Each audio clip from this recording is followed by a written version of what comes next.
उत्तराखंड में त्रिस्तरीय पंचायत चुनाव होने जा रहे हैं, ये पुरानी खबर है। तमाम खतरों के बावजूद सरकार संभावित तेज बरसात के मौसम में यानी कि जुलाई में चुनाव करवाने पर आमादा है।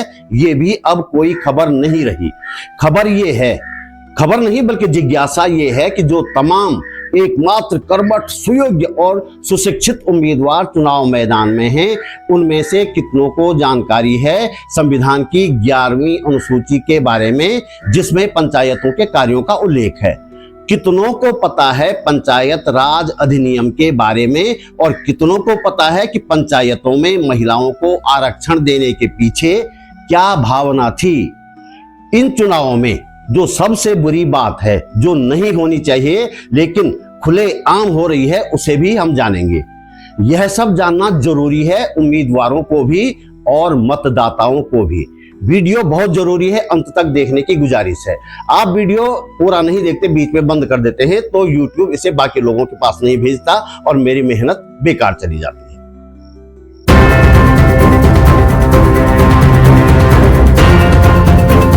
नमस्कार, बात बोलेगी चैनल पर आपका स्वागत। मेरा नाम है त्रिलोचन भट्ट और मैं करता हूं जन सरोकारों की बात। सबसे पहले एक सवाल आपसे, इन चुनावों में आपको ऐसा कौन सा काम दिख रहा है उम्मीदवारों की तरफ से जो नहीं होना चाहिए, लेकिन उम्मीदवार उसे पूरे अधिकार के साथ कर रहे हैं? आप सोचिए, तब तक हम उन कामों पर एक नजर डालते हैं जो पंचायतों द्वारा करवाए जाने का प्रावधान है। नगर निकाय चुनावों में बात बोलेगी पर 2 वीडियो अपलोड किए गए थे, जिनमें नगर निकाय के कार्यों के बारे में बताया गया था। संविधान की 12वीं अनुसूची नगर निकायों के कार्यों के बारे में बताती है। इस अनुसूची के अनुसार 18 काम ऐसे हैं जो नगर निकायों के अधिकार क्षेत्र में हैं। पंचायत के कार्यों का विवरण 11वीं अनुसूची में है और पंचायतों को 29 तरह के काम दिए गए हैं। ये काम 3 तरह के हैं। प्रशासनिक कार्य जैसे जन्म, मृत्यु और शादी का रजिस्ट्रेशन, पंचायतों की बैठकें करना और टैक्स लेना। किस किस मद में पंचायतें टैक्स ले सकती हैं, इस बारे में आगे बात करेंगे।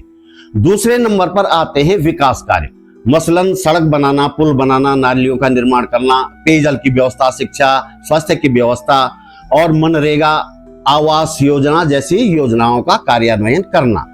तीसरी तरह के काम होते हैं न्यायिक कार्य, जैसे न्याय पंचायतों के माध्यम से छोटे छोटे झगड़ों को सुलझाना, अतिक्रमण रोकना, सामाजिक रीतियों पर अंकुश लगाना और इस तरह के दूसरे काम।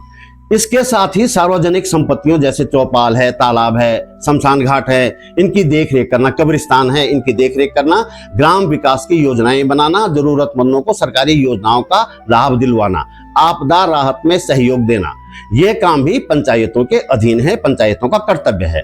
हम 11वीं अनुसूची में दर्ज 29 विषयों पर नजर डालते हैं।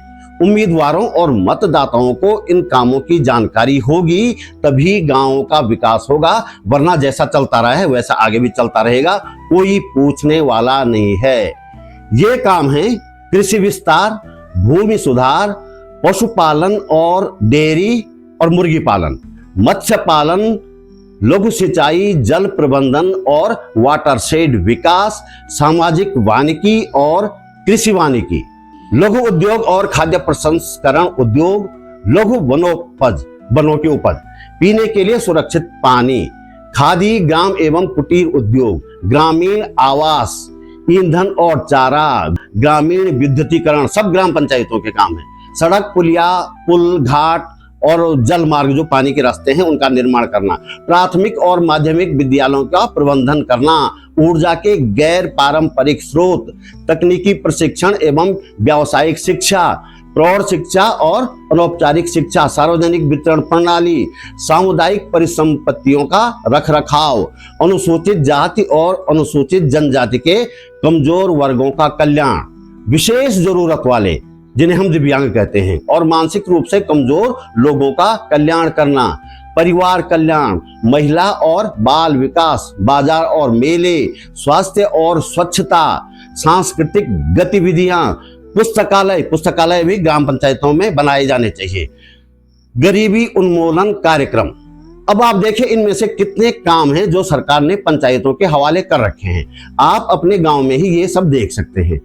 सरकार ने इनमें से ज्यादातर काम पंचायतों को नहीं दे रखे। नगर निकायों की भी यही स्थिति है, सरकार ने सारा अपने पास रखा है।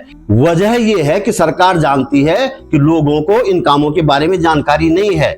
इन कामों के लिए जो बजट आते हैं उसे राज्य सरकारें या जिला प्रशासन अपने हिसाब से खर्च करते हैं। अरे उसे खर्च क्या करते हैं, ज्यादातर मामलों में उस बजट का वारा न्यारा करते हैं।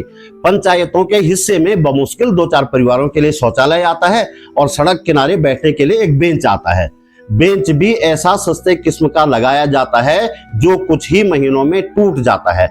आप अपने आसपास कभी देखना इस तरह के बेंच, उन पर खर्चा कितना आया है ये भी पता करना, और फिर आपको पता चल जाएगा कि किस तरह से वारा न्यारा होता है।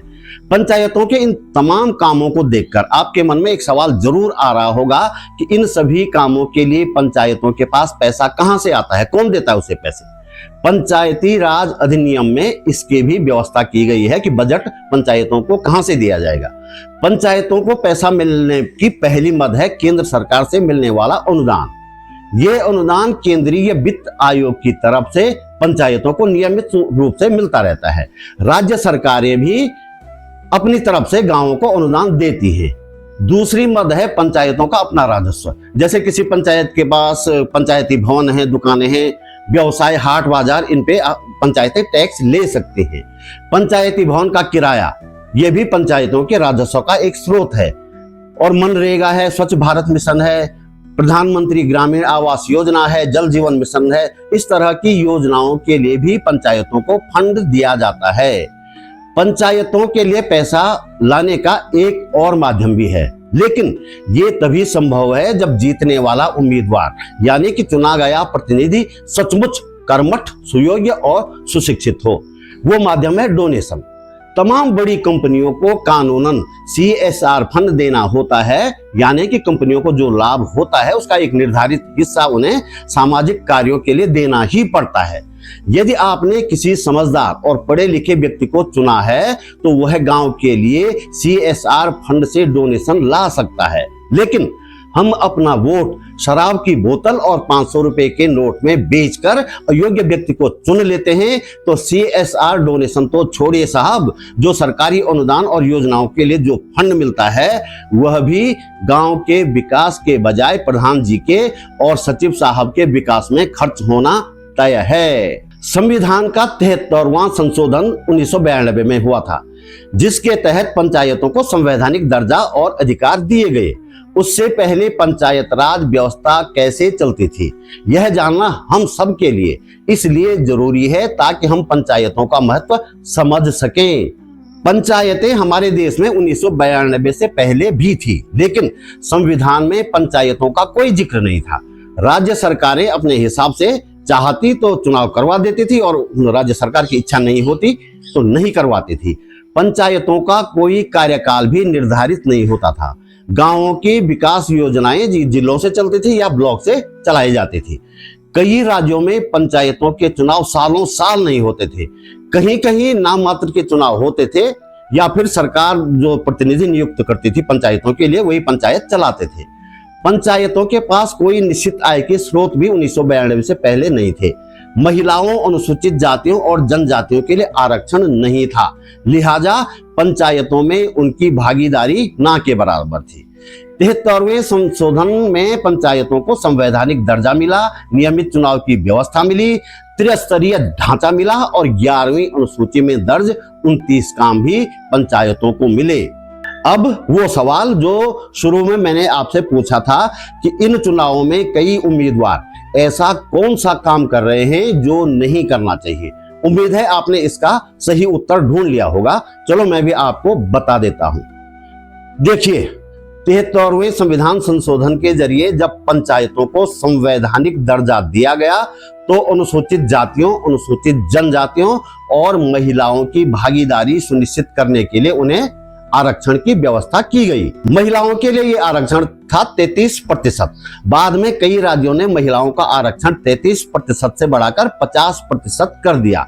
इनमें हमारा राज्य उत्तराखंड भी है, यानी कि यहाँ पंचायतों में महिलाओं के लिए आधी सीटें रिजर्व हैं। लेकिन आप आजकल देख रहे होंगे कई महिला उम्मीदवारों के पोस्टर में उनके पति, ससुर, पिता या किसी दूसरे पुरुष रिश्तेदार का फोटो भी लगा हुआ है।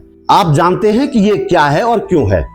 ये वो पुरुष मानसिकता है जो आज भी महिलाओं को दोयम दर्जे का मानती है। घर की महिलाओं को चुनाव लड़ाने का ऐसे लोगों का मकसद सिर्फ उनके यहां तय किए गए महिला आरक्षण को ठेंगे पर रखना होता है। ऐसे लोग पूरी बेशर्मी के साथ आपको ये बता रहे होते हैं कि क्या करें जी, नेता तो मैं ही हूं, लेकिन महिला सीट हो गई है इसलिए बीबी को या बहू को चुनाव लड़वा रहे हैं, वरना ये तो बिल्कुल नालायक है, अयोग्य है। आप तो बस मेरी योग्यता देखिए और इनको वोट दे दीजिए। मैं आपसे कहना चाहता हूं कि ऐसे लोगों को हतोत्साहित कीजिए। ये न सिर्फ पंचायती राज में महिलाओं को दिए गए आरक्षण की भावनाओं को पैरों तले रौंदने जैसा है, बल्कि मातृशक्ति को अपमानित करने जैसा भी है।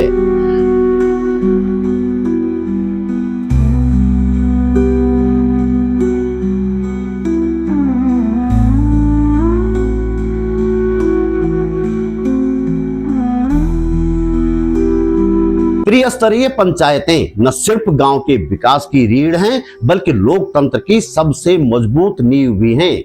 अगर हम सुयोग्य उम्मीदवार को चुनने में सफल रहे तो गांवों का हर कोना तरक्की करेगा, इसमें संदेह नहीं है, और हम ऐसा कर सकते हैं।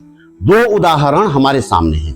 पौड़ी जिले के बरगना गांव के लोगों ने रिटायर्ड कर्नल यशपाल सिंह नेगी को, और पिथौरागढ़ जिले के गुंजी गांव के लोगों ने रिटायर्ड आईपीएस और पूर्व पुलिस महानिरीक्षक रही बिमला गुंजियाल को निर्विरोध प्रधान चुना है।